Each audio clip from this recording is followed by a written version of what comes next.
Good morning. Welcome. Thanks for tuning in to Kilachari Torah's daily review of Maimonides' Sefer HaMitzvot, the listing of 613 mitzvahs of the Torah for Thursday, the 6th of January. We started speaking yesterday about the prohibition of work on Shabbat. Today, we'll talk about the prohibition of journeying, traveling on Shabbos. Now, obviously, you don't have to sit at home the entire Shabbos, even though it's felt like that during some of our lockdown days. In the best of times, we are certainly permitted to go back and forth to Shul, of course, Friday night, Shabbos day, and Shabbos afternoon, ideally, and to visit our friends, to invite friends over for Shabbos and enjoy the day and the meals together in the company of good friends, singing, sharing words of Torah, all kinds of stuff like that.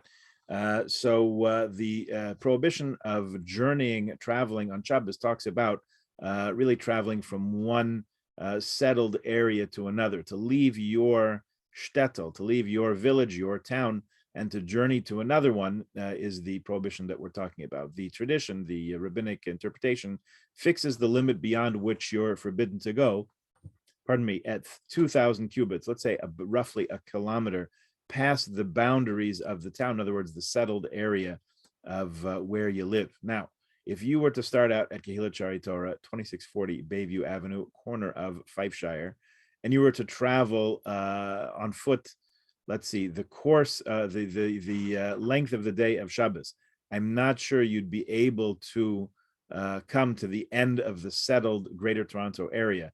In other words, you'd walk due north, and in a couple hours, you'd come to Thornhill.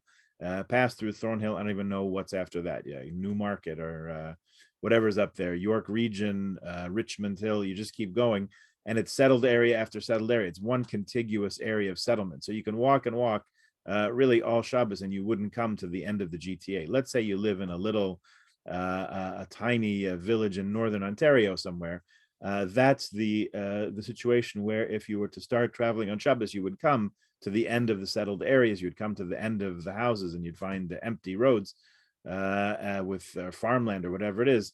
And so that's the distance beyond which you should not walk 2,000 amot, or about a kilometer, from one to the other. This is discussed in Tractate Eruvin, which is really a continuation of Tractate Shabbat, in much greater detail.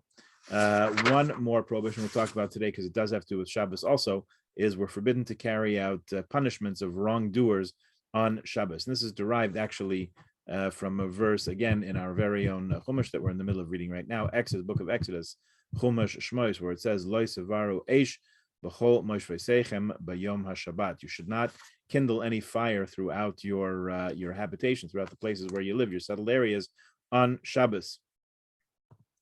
One meaning of that is the form of execution that involves fire. We don't have to go into the details now, but we can't do that on Shabbos, so we can't do. It stands to reason that we shouldn't carry out any of the other punishments for violators of halacha who have been convicted by a court of judges, of Jewish judges, dayanim. So we don't carry out any of those punishments on Shabbos either. Rather, the meeting out of the sentence is delayed until the conclusion, till after Shabbos, to the next day. Okay, we'll talk a little bit more about some of the work prohibitions as they apply on the Jewish holidays, on Yom Tovim, which is a little bit different than Shabbos, as we'll see. So please join us tomorrow for that conversation. In the meantime, have a good day, and we will see you then.